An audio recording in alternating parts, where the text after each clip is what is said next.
Olá pessoal, sou Flanker Taídes, esse é o canal Historiando a Verdade. E hoje eu vim falar sobre Cuba, né? Um país caribenho que vive, fica ali na América Central, né? Sujeito a furacões, tufões, né? E outros intempéries que passam por Cuba, né? Cuba é um país que, antes da Revolução Cubana de Fidel Castro, né, que começou nos anos 50, né, existia uma ditadura de Fulgêncio Batista em que os Estados Unidos mandavam, né, na soberania cubana. Cuba era extremamente pobre, né, a maioria dos cubanos analfabetos, né, que viviam basicamente da agricultura, né. Fidel Castro, né, o jovem estudante de direito, muitos dizem que ele se indignou um dia com um soldado norte-americano embriagado mijando em cima de uma estátua de José Martí, né, que é um dos líderes da independência, né, como Simão Bolívar, como Pancho Villa, da América do Sul e Latina. E ele ficou indignado com isso, e aí começa as articulações para a Revolução Cubana, né? No final dos anos 50 ele tenta dar um golpe, né, tenta derrubar o governo através do assalto ao quartel de Moncada. Não deu certo, ele é preso, né, e depois, pela pressão popular, ele é exilado. Ele vai para o México, né, onde Fidel Castro conhece Ernesto Guevara, né, mais conhecido como Che Guevara. Né? Che Guevara, que era um médico, né, filho de classe média argentina, que depois da formação... E o Che Guevara é um assunto que eu tenho que falar à parte, né? Che Guevara tem muita história. Che Guevara era um médico que depois de formado ganhou uma viagem de moto, né, pela América, né? E aí ele vai começar a circular toda a América do Sul e ele começa a perceber a miserabilidade, né, que aconteceu aqui na América, como aconteceu na África com a partilha da África. Os Estados Unidos aqui também se apossaram com a doutrina Monroe, né, América para os americanos, né, da exploração da riqueza da América do Sul.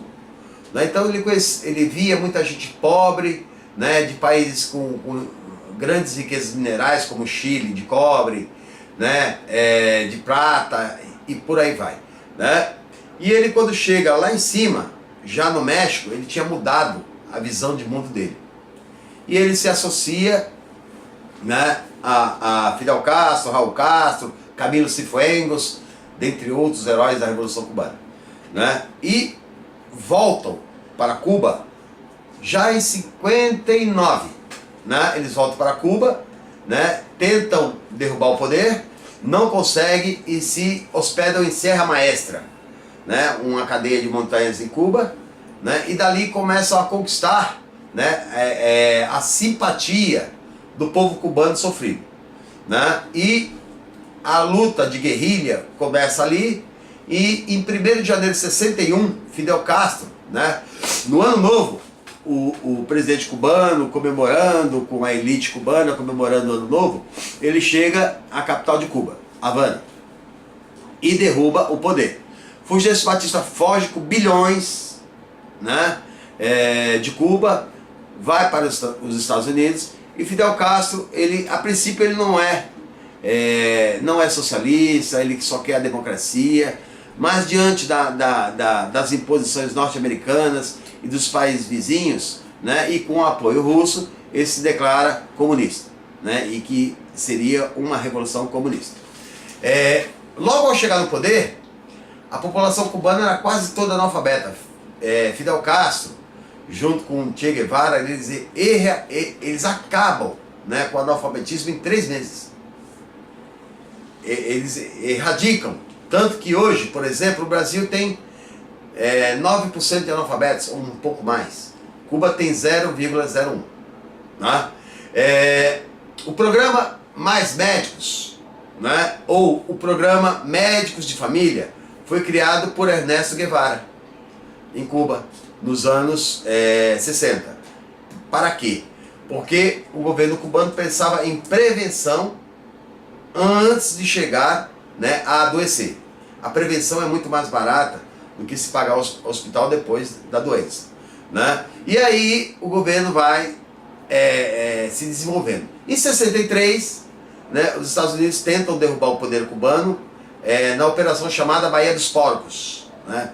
Só que são derrotados, né? E aí Nikita Khrushchev, que né, o presidente da União Soviética, ele vai apoiar o Cuba com a crise dos mísseis, né? Quando ele vai mandar mísseis nucleares para Cuba, que fica a 150 quilômetros da Califórnia, né? E vai apontar para os Estados Unidos, né? Essa é a chamada crise dos mísseis, e quase leva o mundo à Terceira Guerra Mundial. Que Einstein dizia, né, quando perguntaram uma vez para ele: professor, como seria a Terceira Guerra Mundial? E aí Einstein disse que respondeu: a Terceira Guerra não sei como seria, mas a quarta provavelmente homens brigariam com paus e pedras, né?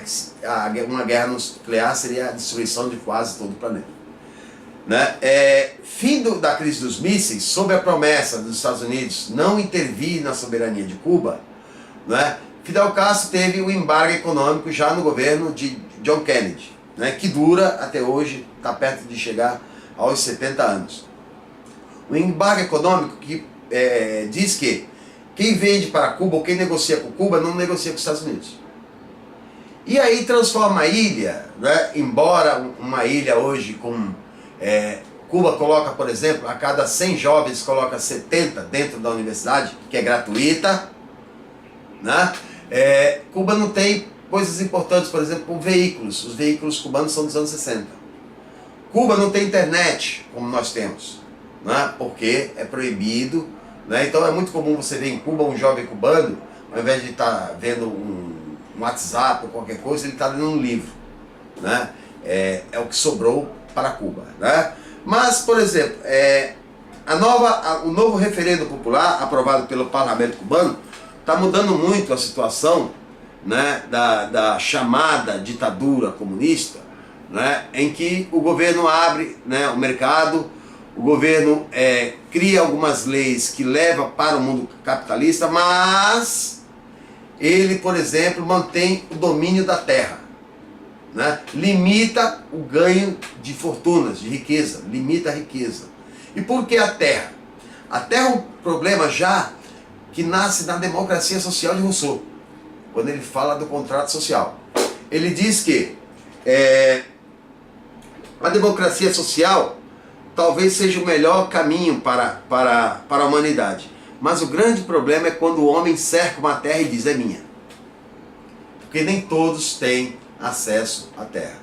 Tá? Então, ele não condena os meios de propriedade privada, mas sim os meios de propriedade de produção, que geram riquezas, né? De alguns sobre todos. É o mesmo pensamento de Marx, né? Marx não condena você ter um celular, um iPhone, ou você ter um relógio de marca, ou ter alguma coisa. Ele não condena a propriedade pessoal, ele condena a propriedade dos meios de produção. Então caminha nesse mesmo caminho. E o melhor caminho para regulamentar, né, a indústria privada é o domínio da terra, né, da terra. Ela está lá, ela tem a propriedade da empresa, mas ela não tem o domínio da terra onde ela está fixada, né? Então Cuba está reformulando todo o caminho, né? E a única questão que a gente tem que pensar sobre Cuba hoje é a questão de um partido único, né? Embora a China também tenha um partido único, mas eu penso que existem ideias contrárias, e aí tem que ter pessoas que pensam ao contrário, tem que ter o direito de pensar ao contrário, né? Senão seria hipócrita, né, no meu país hoje, um governo que está caçando pessoas que pensam diferente do que eles pensam. Tá? Então Cuba dá um salto importante. Cuba já tem uma das melhores medicinas do mundo, já tem um dos melhores programas de educação do mundo. E Cuba, por exemplo, em 2006, Fidel Castro criou a ELAN, Escola Latino-Americana de Medicina. O objetivo, depois do furacão que passou na América Central, era formar 20 mil médicos, né, de todo o continente. Para você ter ideia, brasileiros se formaram lá.